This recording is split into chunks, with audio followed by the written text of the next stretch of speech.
Hi there, we're back at Mark Steiner's beautiful home here, and it's almost June. So there's huge differences from the last time we were here. So Absolutely. here's Mark. Well, one of the things we've got going here is a few things in pots. These kind of move around a bit to keep them in the sun, but a few tomatoes and some squash go in there, and it looks like there's definitely going to be squash. Those are beautiful flowers. They're really nice color. Oh yeah, gorgeous. So each one of those is a promise of some vegetables That's right. there. There's a lot of promise there. All right, well let's walk back and see the boxes. Oh, there's a couple more. More tomatoes All over right. here. Yeah. Very nice. As a matter of fact, there's quite a few of these little cherry tomatoes that are coming in here. That's wild, Mark. Seems a lot faster than ours. Well, and those were not started from seeds. Let's not pretend. Oh, okay, all right. I've had the best year I've ever had with my strawberries. Oh, good. I've had the plants in for, I guess, 6 or 7 years. Wow, look at, they're beautiful. Well, using the square foot gardening idea for Look at that. They're just animal like, coverage, gorgeous. Look in there. I was actually able to get the strawberries this year. Look at those. Beautiful. Amazing. You're welcome to Congratulations. Oh, one got a little underneath there. I actually just got the straw in, learning that the strawberries do best if you keep them out of the dirt. Oh, really? Pine needles, yeah. It actually is pine needles, It isn't is, it? yeah. Oh, that's delicious. So, got the 3 boxes going here. Uh-huh. Some things I started from seeds. Some were transplanted. Your some 18 were started. dozen starts. Yeah. Yeah. Some of which did very well. Some of which became a learning opportunity. And composted? Yes. Back to nature? Absolutely. All right, good. So we've got all sorts of stuff going here. Some of them are taking off better than others. My cauliflower, cucumber, watermelon in there. And then I ended up picking up a few herb plants and dropping them in there. I thought, oh, we'll experiment with that some too. And then my 1 square of flowers in each box. Oh, okay, yeah. We actually never did that, so I'm glad to see it. We missed that opportunity. And so, is in the book, the square foot book, is there 1 cauliflower in a? Why, yes, there is. It's Yes. true, Valerie. Okay. I chose to do 2 Okay, cauliflowers. I just was and curious. You know, it's as much me being a rebel as anything Okay, else. good. I'm glad to know. We can do what we want. That's right. There's only suggestions. That's right. And hopefully we'll learn, and maybe, next year we'll be 1 cauliflower square, and for a darn good reason. That's When I have my little minis. All right. One of the things that's just magnificent as far as just taking off and showing life Yeah. been the potato plants. Oh yeah, and this is the double box. So Yep. the 2 6-inch boxes on top of each other. So you got get a it. nice 12 inches there.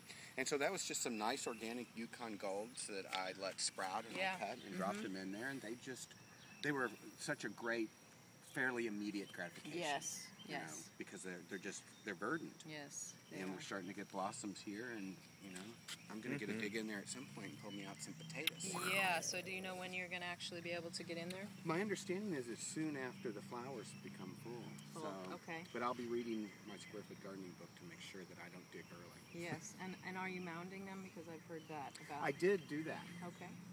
As far as, especially in the planting, if that's what you mean, as far as I've heard about the mounding up the stalk. Oh, adding dirt. Yeah. No. Anyway. But I did plant them in a method that was Okay, great.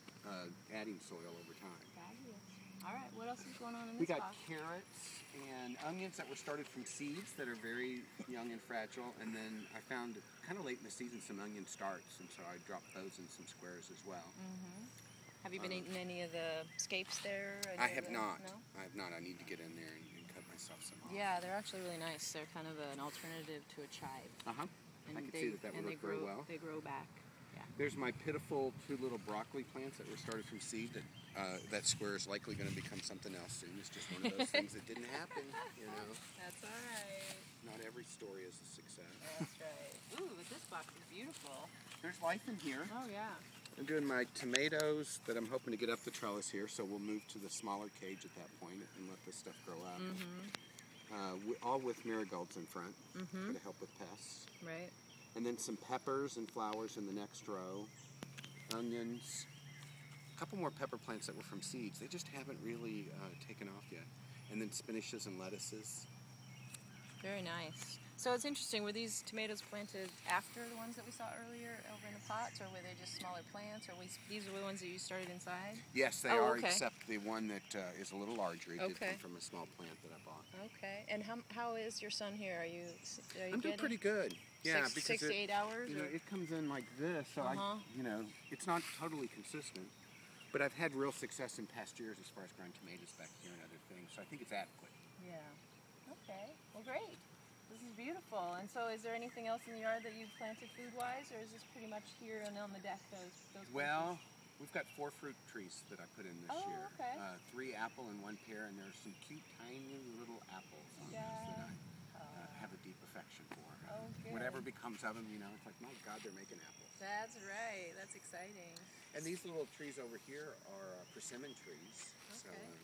So those will mature someday. So do you have any tips for people that are watching your growth? Well, I mean, I certainly would say be patient and know when to just walk away from it and know when to get in there and work. I definitely have had to do some weeding work. I've had some squares that became almost like they were going to grow a lawn. I don't know how the grass seed got in there, but some challenges, along the way. But I feel like we're learning a lot, and we're going to eat out of our backyard this year. Yeah, that's very exciting. It is. All right. Well, thanks, Mark, for having us, and what a beautiful garden it is, and we look forward to coming back in a month or so and seeing how it is. See you next time.